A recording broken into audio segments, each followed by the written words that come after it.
So guys, by the way, oh my god, di mo pala ako napag-intro. Wait. Say what is up? What is up, guys? What's up, guys? Okay, what is up, guys?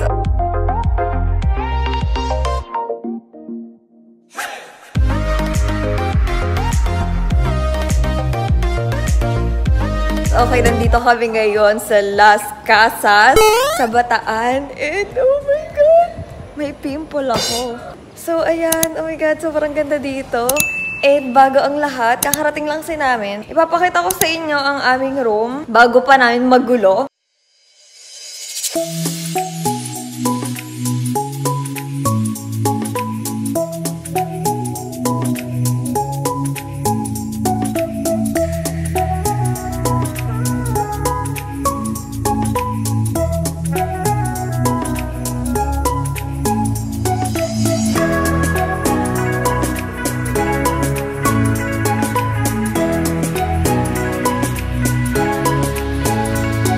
Okay guys, nakapag-ayos na kami and kakain na kami ng dinner. Anong oras na? 6:15 and magdi-dinner na kami. Ganda ka!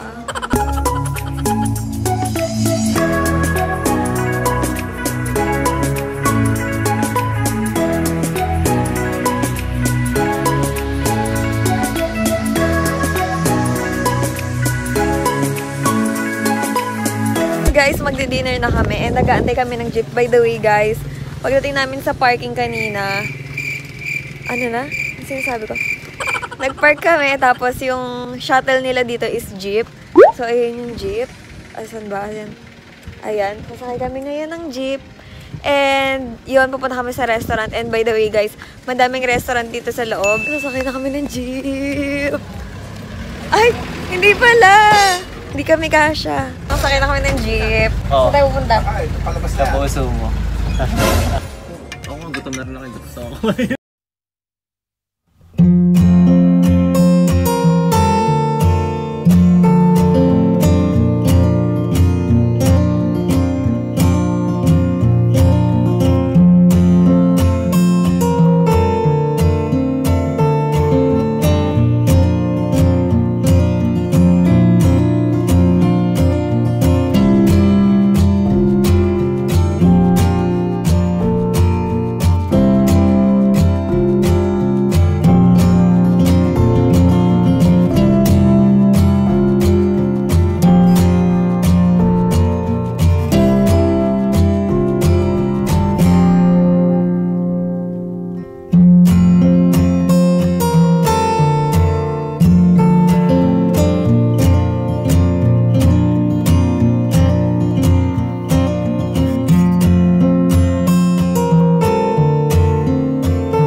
Paglibot na kami and pabalik na kami ng aming room. And yung bahay na to is, ayan, katabi namin ng ilog. Good morning! Guys, nga pala, yung mga bahay daw dito is, halimbawa, yung bahay na to, ayan, kinuha talaga yung bahay na yan, tapos binuo na lang dito piece by piece. Ang sabi dyan, may nagpapakita. Oh no! Parang yung asawa is hindi na bumalik, tapos lagi siyang nag-aantay sa balcony. And ito yung balcony niya, guys. Sobrang creepy kagabi. Habang kinukwento kagabi, is nandito kami sa tapat ng bahay. Ayan yung balcony. Kinuha talaga siya, yung buong bahay na yan, yung original. Guys, galing pala siya sa Bulacan. Hagonoy, Bulacan pala. So yun, medyo creepy. Okay guys, mag-breakfast na kami. And oh my god, sobrang dami palang tao. Hindi mo akalain na madami palang tao dito.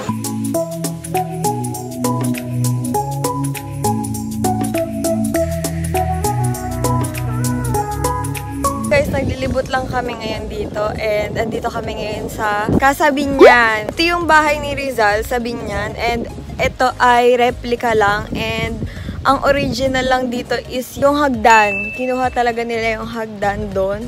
And nilipat nila dito. So, ayan, lilibutin natin yung loob. At sasamahan ko po kayong libutin yung mga makasaysayang bahay na nailipat dito po sa resort.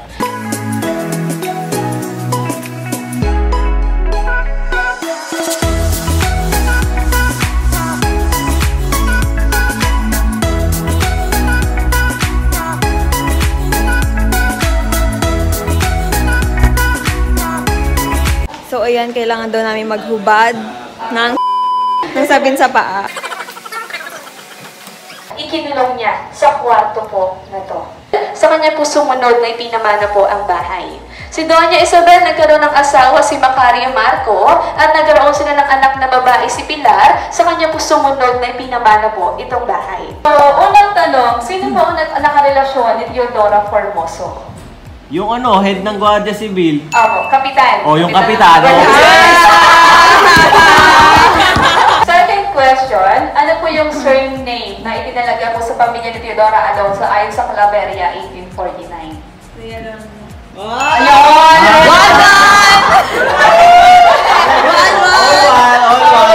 Third question po natin, hindi siya magagaling to dito. So ito stock knowledge. So ano po yung full name ni Dr. Jose Rizal? Oh, ano? Yung buong pangalan. Patay.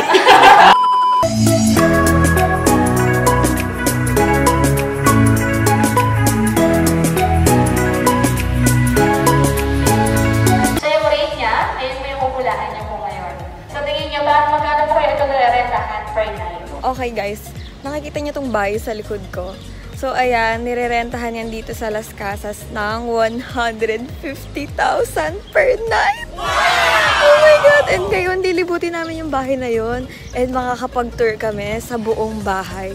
So yun, sana mapasok din namin yung mga kwarto. And ipapakita ko sa inyo kung gaano kaganda. So ayan, nandito na kami sa loob ng bahay. And papanikin namin yung 150,000 na bahay for rent.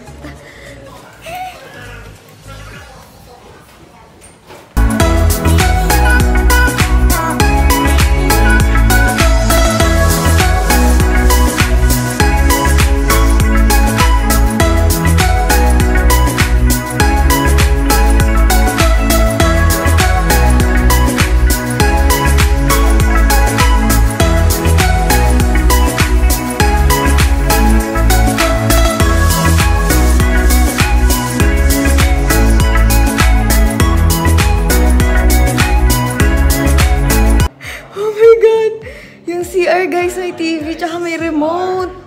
Asan ang TV? Ito, oh. Diyos ko po, batam. Ikaw ba naman gumastos 150k na? Ang classy.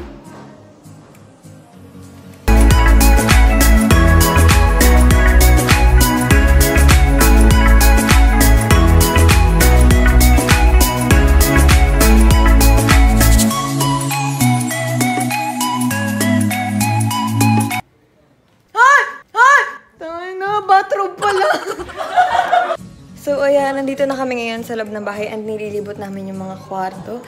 And guys, grabe, sobrang classy talaga na... Natatakot ako. Parang tango. So, ayan, medyo creepy nga lang dito sa loob kasi sobrang mga luma na yung mga gamit.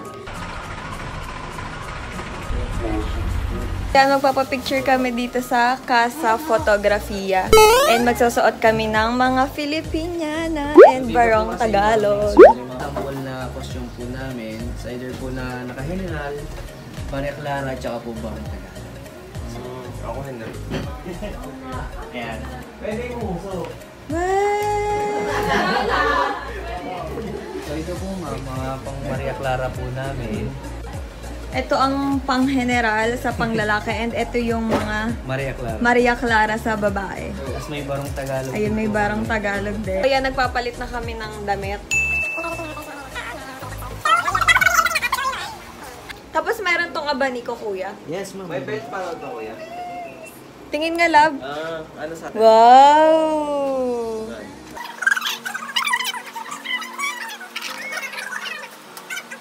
Popotoshoot na kami.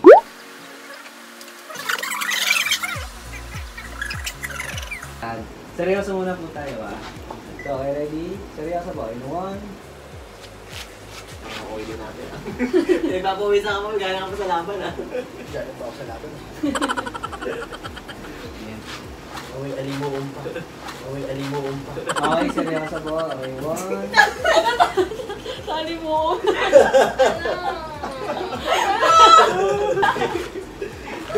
Matay siya kaya to.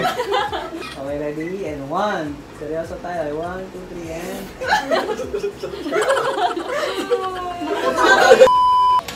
So, ayan na, nakapagpa-picture na pupunta na kami ngayon sa restaurant. Iba naman yung restaurant na pupuntahan namin ngayon. Iba din yung pinag-breakfastan namin kanina. And dinner kagabi.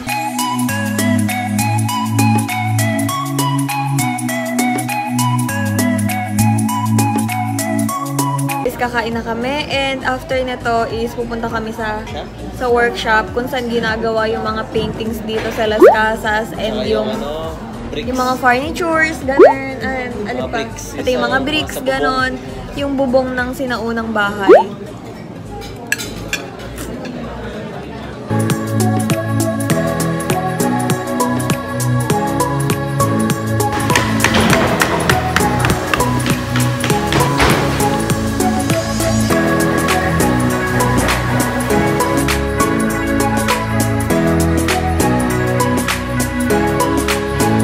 Nais ko lang ipakilala sa inyo yung mga nagmay-ari po ng bahay. Monster, nais ko lamang po maghawak-hawak po tayo ng kamay. Ipikit niyo po inyong mata. So, ayun na, nandito na kami sa bahay ni Rizal and magdi-dinner na kami kasi nandito nakapwesto yung restaurant.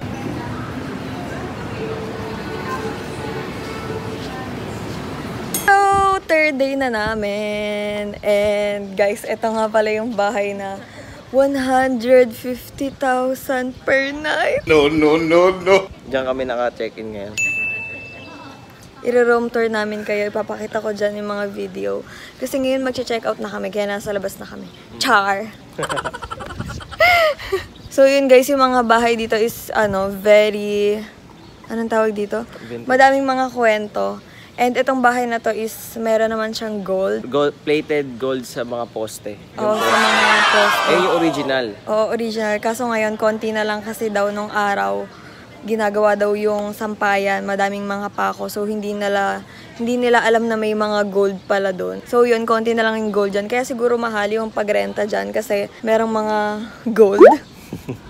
So, yun lang guys. Dito na natatapos ang aking vlog. And i-follow nyo kami sa Instagram para makita nyo yung mga pictures namin sa Las Casas. Mga pictures niya lang. Hindi na ako picture eh. So, yun lang guys. Bye!